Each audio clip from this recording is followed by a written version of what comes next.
About it. Can we talk about some of the other ways you've been in the news lately, and you know about this? There's been this feud this week with Late Show host David. We must. No, I know, but there's been a feud this week with David Letterman over some comments he made about your family, some jokes about your daughter in particular. I'm just curious, how did you hear about the comments and the jokes? Were you watching, or did someone tell you about them?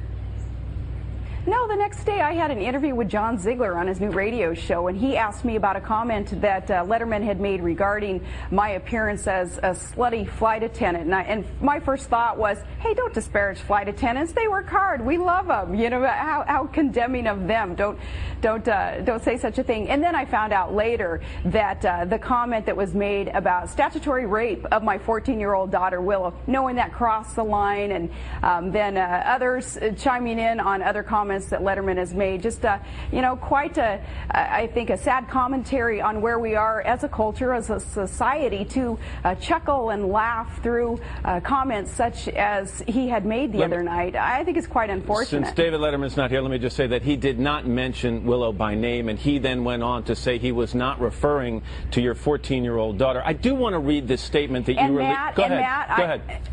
Okay, Matt, I would say that you and anybody else are extremely naive to believe that very convenient excuse of David Letterman's the other day. It took a couple of days for him to think of that excuse, that, no, he wasn't talking about my daughter who was there with me at the game, the 14-year-old. He was talking about some other daughter. Well, I think that's a weak excuse. And you know, regardless, it was a degrading comment about a young woman. And I would hope that people really start really rising up and deciding it's not acceptable. No wonder young girls especially have such low self-esteem in America when we think that it's funny for a so-called comedian to get away with being able to make such a remark as he did. You issued a statement. That's acceptable. Governor, at the end of your statement, you said that a joke like this contributes to the atrociously high rate of sexual exploitation of minors by older men who use and abuse others. Now, it was a joke. It was probably, by most standards, in bad taste. But can you really connect the dots to criminal activity the way you did in that statement? I connect the dots to a degrading statement made about young women, and that does contribute to some acceptance of abuse of young women. Let me read to you something that I received in the middle of the night, an email from somebody who's not a known feminist, not someone who is an activist, but this, I think, speaks to this issue.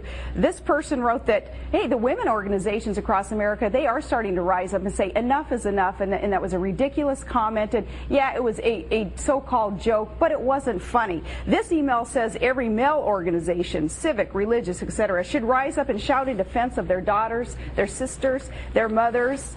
We're in a position to encourage the whole country to take a stand against the disrespect shown to females. No wonder girls have such low self-esteem when people laugh at the innuendos and downright crudeness of comments made to and about them. Shame on all of us if we haven't had the nerve to walk out or at least boo when a so-called comedian makes such a comment. When you were asked if you might appear on David Letterman's show to hash all this out, your spokesperson issued a statement and said the Palins have no intention of providing a ratings boost for David Letterman by appearing on his show. Plus, it would be wise to keep Willow away from David Letterman. I'd like you to explain what that meant. Are you suggesting that David Letterman can't be trusted around a 14-year-old girl? Hey, take it however you want to take it. It is a comment that came from the heart that Willow, no doubt, would want to stay away from David Letterman after he made such a comment, and you can interpret that however you want to interpret it. Well, but is that not perhaps in bad taste also, Governor, if you're you know, suggesting that a 62-year-old man couldn't be trusted? It's not in bad taste. Hey, maybe he couldn't be trusted because Willow's had enough of this type of comments, and maybe Willow would want to react to him in a way that maybe would catch him off guard. That's one way to interpret such a comment. He's tried to explain this. Does he owe you an apology? Here's the problem, Matt. The double standard that has been applied here. One, let's talk politically, the double standard. First, remember in the campaign, Barack Obama said, family's off limits. You don't talk about my family. And the candidate who must be obeyed, everybody adhered to that, and they did leave his family alone. They haven't done that on the other side of the ticket, and it has continued to this day. So that's a political double standard. But here again, the double standard when it comes to acceptance of a celebrity being able to get away with a disparaging comment that does erode a young girl's self-esteem and does contribute to some of the problems that we have in society. This so-called humor, I don't find it humorous. Well, I think a lot of Americans don't think that it's. And I would agree with that. And I'm not sure that you can be so easy to say that he's gotten away with it. I think he will pay some sort of a price for this, Governor, because I do think a lot of people feel the joke was an extremely bad taste, no matter which daughter of yours he was referring to. Does he owe you an apology as opposed to just the explanation he's issued?